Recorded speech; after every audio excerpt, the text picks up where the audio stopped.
Hello and welcome. In today's video, we'll be discussing how we feel if we take a long break from sex or if we don't have sex for a long time, how it affects us, what we can do, and what happens. I'm Levent Erdem, a sexual therapist, and let's get started.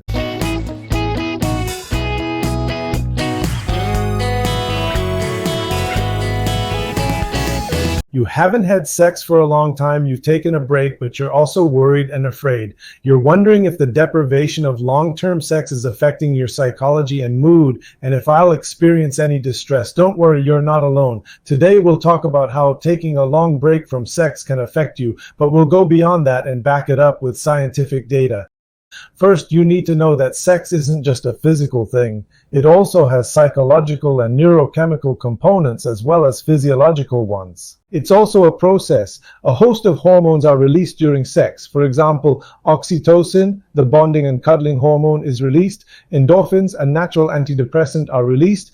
Dopamine, the hormone responsible for pleasure and enjoyment, is released. So, what happens when these hormones aren't delivered regularly? You start to feel their absence. So, how do you feel this? This is where psychological factors, your emotional state and your state of mind, come into play. Of course, not having sex doesn't make anyone depressed for no reason, and it won't make you depressed for no reason either. However, research has shown that people who don't have sex regularly or have taken a break from it can experience some common symptoms. Stress and anxiety can increase, self-confidence can decrease, or life enjoyment can decrease. Feelings of depression can increase, or orgasm problems can occur when they do have sex again.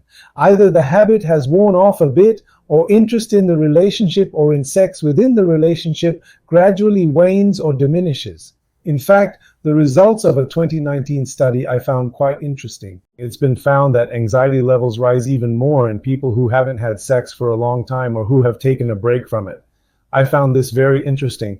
Yet these two seemingly unrelated topics, sex and anxiety, represent a common thread. In other words, low or no hormone secretion, or even simply not being able to satisfy the urge to cuddle, can wreak havoc on a person. Some even cuddle with pillows and talk to them for this very reason. This isn't a joke, it's true. So, is everyone affected equally by having or not having sex? Not everyone is affected to the same degree. Some are affected less, some are more emotionally charged, some have a strong desire for physical release, etc. So taking a break from sex may not affect everyone to the same extent, but it still affects them to a greater or lesser degree. And after a while, the heavy burden of not having sex begins to become a psychological and emotional burden.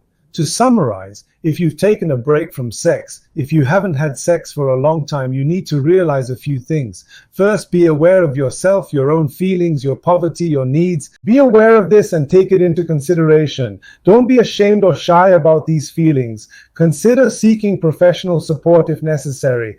Sex doesn't necessarily have to be mutual. You can experience this on your own, but now you're saying, sir, masturbation is a fact of life too. But isn't it harmful? When done in moderation, it's not harmful. On the contrary, it's a relaxing activity. There will be a separate video on how to do this and how often. I'll explain it there and you can watch it. But at least know this for now. A person can experience sexuality on their own. In fact, they should if the situation demands it. Take my word for it. Sexuality isn't the purpose of life, but it is one of the most important parts of life. And whether you want it or not, you can't say, no, I won't experience it.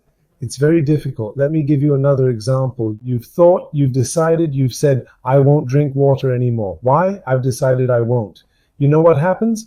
Acute kidney failure develops 2 days after you stop drinking water. Life-threatening conditions begin around day 6. So this isn't something you can choose. It's not something you can just decide on your own and say, I'm not going to drink anymore. Sexuality is more or less like that. It's something you have to experience mutually or sometimes on your own, and it's something you can't even escape.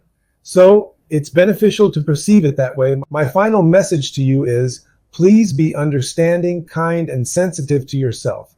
Accept that you have this need and consider taking steps to meet it in healthy ways.